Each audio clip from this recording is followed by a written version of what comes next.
What's good, everybody? It's the world's most interesting podcast called Conversation. You already know the vibes. It's your boy Biggie Talk. Back with another one.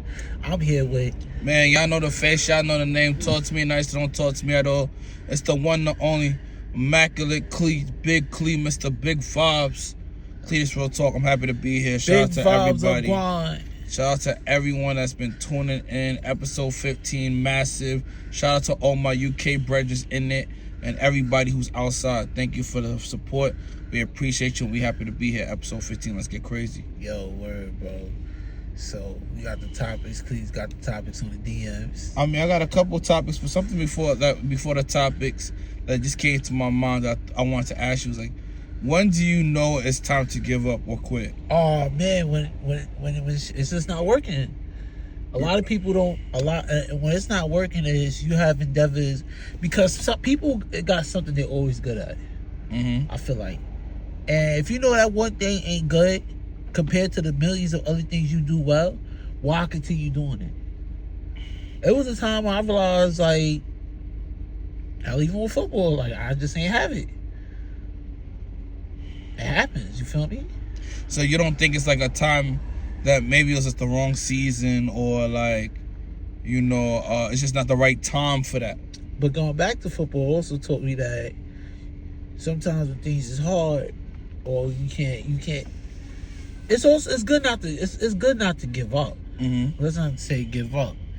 But when you know shit not working, mm-hmm. like time, but you know when you put your energy towards something, you're doing something. You say you got a craft, say you're a DJ, you know you really good at DJ. You want to rap, but the rap career not taking off like how you don't got motion with the DJing and people not feeling the rap. Mm-hmm. But you got motion with the DJ. You be a DJ. You stick with the DJ. Am I correct? I think for me, I look at it a little differently. I think that I look at things more in seasons than anything. Like maybe it's just not the right season for that thing. Like I felt like when I did basketball at a young age, that season of my life, I didn't just quit. I just felt like I completed the mission for that one season. Like I don't think you ever really quit. I just think like sometimes like the thing that you're doing is preparing you for the next thing, but it won't happen for you unless you stop doing this thing. Like if you keep, it's like that picture of like Jesus and the bear. It's like, you know, we holding on to that little bear, but Jesus got the big bear behind you. Like, nah, let go, trust me, and I'll give you this big bear. So I kind of look at it kind of like that. It's like, maybe in this season I'm in, like, this is what I need to do to get to this next point. But for the next season I'm in, or I gotta get to, I gotta do differently. I gotta get to a different point. I gotta do new things. I gotta have a different mindset, new mentality. The things I was doing before ain't serving me no more. So that's how I look at it. But yeah, we can keep it going. Shout out to my bro Don from Black to Zanzibar. He just called me. I'm sorry, King. I'm on the pod. But yeah, let's talk HBCUs. Oof. So right now, this last week or so, there's been a lot of conversation about the HBCUs. So let's start Tuskegee first. Tuskegee. So Tuskegee basically said that they're banning do-rags, pajamas, and bonnets on campus to classes and to public events happening on campus. Now, okay, when we see these PWI students, they all got on pajamas and whatever the case not be. I don't see, like, I understand what they trying to say. Who goes to a professional workplace setting with pajamas on? Mm-hmm. That's not good. Who goes to, like, I think if you made it all the way to college, right? I feel like you have enough sense to know that you should not wear pajamas in an interview. Mm-hmm. And I feel like that's like when you go to PWIs, the white boys, they have, that's how they look. Look at Sam Bankman-Fried and all them people. Sam Bankman-Fried looked like a whole bump. And this was like the richest FTX. This was supposed to be the guy. But since he's white, you know, when white boys do that, oh, I don't got a haircut, it's considered, they still have a sense of like power and entitlement. With black people, we got to, but I understand why black people, we because we went through years of subjugation about how our looks and all that. I understand all that. I'm just trying to put an image in the viewer's head of like how I feel about people that wear pajamas. This is how I personally feel about that. I understand the institutional like, okay, we're not supposed to do it because black. I understand now. I understand the old rhetoric, but I'm just looking at it from a little bit more radical perspective. Now, I'll ask you this question. Do you think that the reason that they're instilling in that is not so much that... Because this is what I'll say. I'm reading in my studies I'm learning now, they talk about the language and culture of power, right? And like the closest thing to whiteness for middle. Yeah, so like I was saying, I feel like, in the culture and language of power, it speaks about like the closest thing to like white middle age or affluent white man language and behavior is like what the dominant paradigm of what professionalism is. So like I said, I understand why Tuskegee's doing it, because like you said, some people really think like that's okay to wear. And that's not okay. And like all the time, all the places. Like I'm not saying like that's everybody, and I'm not saying that's most college kids, but I think also like we do kind of have to establish a level of professionalism, even though we understand that professionalism is associated with white dominant culture. But I think that, like I said, it's a time and place for everything. And what they're just trying to say is like, when you come to class, don't look like you about to go back to... Don't think just because you got up at 8 and you about to go back to sleep by 10 that you should be coming to class like in your sweatpants and your pajamas and your bonnet. Like, you're not at your house. Like, yeah, you might live on campus, but you're not at your house. Like, still respect the fact that you're in front of a professional teaching you. You're at an institution. But I get it, though. Like, I was a college kid. There was times I put up in sweatpants, but I still was fly. You know what I'm saying? Like, I don't know. Like, I think that some of these new generation people just really might be ODing, and the school just want to go in a different direction. I mean, like, what about, like, places like public events? Like, I feel like you shouldn't ban them for, like, going to the lunchroom and stuff like that. That's the lunchroom.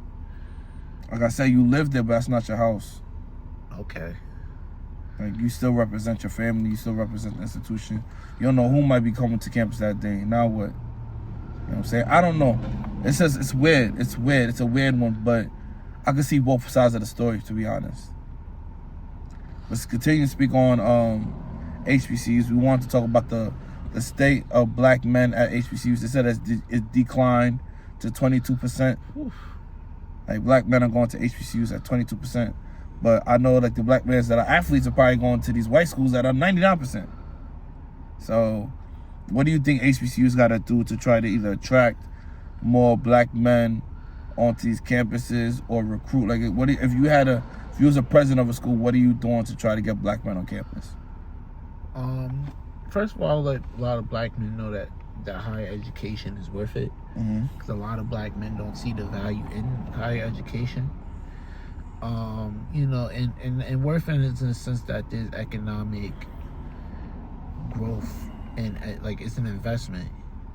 And I think if a lot of these young black men were to see the black professionalism that is offered at HBCUs, I think it would eradicate a lot of the nihilism that people and pessimism that people have towards college. That's how I see it.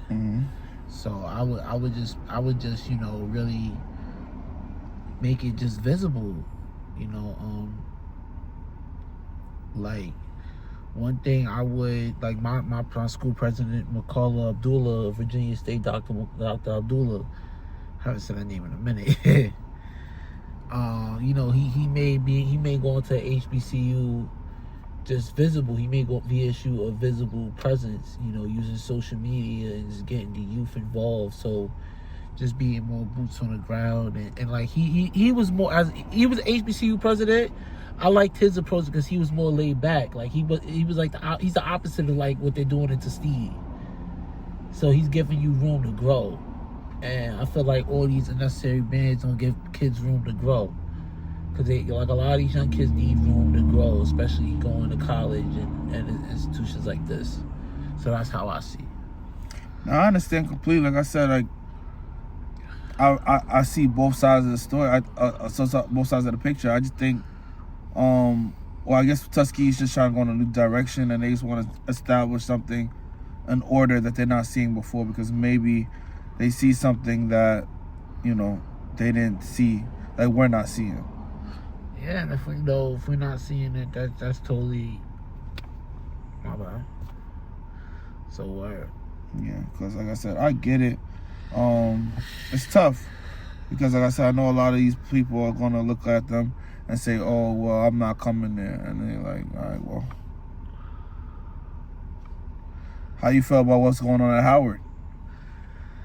Gotta pay it. You know, I had that conversation at home. Gotta pay your stuff at the end of the day.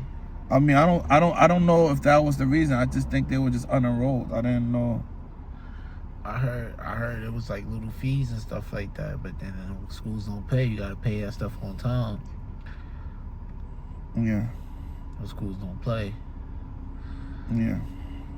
But it's other wonderful HBCUs out there. Mm-hmm. You can go to D. Virginia State, 2 more hours away. You could go to Grambling State University, where everybody is somebody. You know what I'm saying? And there's a lot of other schools. They said there's top 20 schools out there that you can go to, top 20 HBCUs that you go to. So, yeah, it's not a shortage. I think there's still over 100 HBCUs you can pick from nationwide. Pick one. Pick one. Pick one. Okay, cool. Let's keep it going. Have you ever dealt with a baddie before? Have I ever dealt with a baddie? A baddie, yes. I dealt with a baddie. She ghosted me, bro. Okay. It's that same baddie that ghosted me. I'm gonna just keep ripping my Band-Aid off. Yeah. My question is, what is the difference between dealing with a baddie? Like, what have you noticed is a big difference between dealing with a baddie versus a shorty who's just like calm? A shorty that's calm is more. I feel like she knows herself, and she's just more like, they're more enjoyable to talk to. Like they don't take themselves too seriously. Mm-hmm. That's how I see it. They don't take themselves too seriously. Baddies take themselves too seriously. I feel like baddies only really most baddies only got looks to go off of, and they compare themselves to other women who look attractive as a status to know whether or not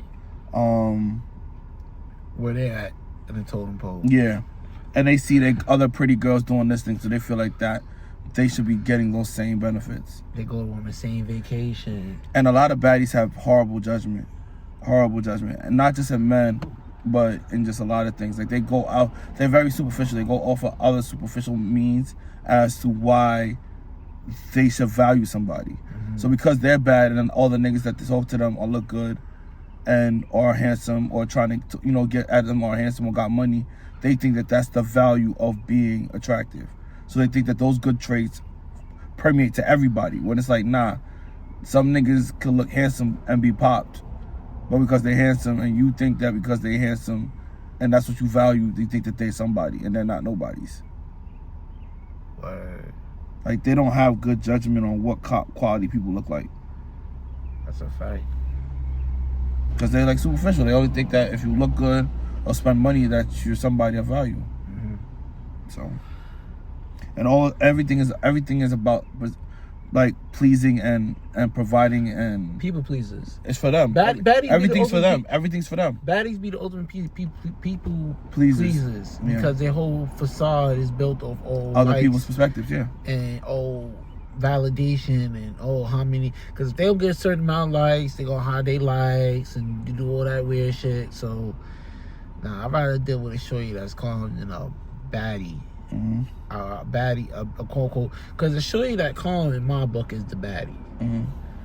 So you're not looking at her physical aesthetics as baddie? Nah, baddie is more qualities to baddie. I look at physical appearance. I'm talking about like real. I'm talking about like substance. Called the vibe that Don Toliver. Mm-hmm. I love this shit outside. We ride for a day like Dumber and Dumber. That's a baddie. We laugh all day like Dumber and Dumber. Yeah. That's a baddie.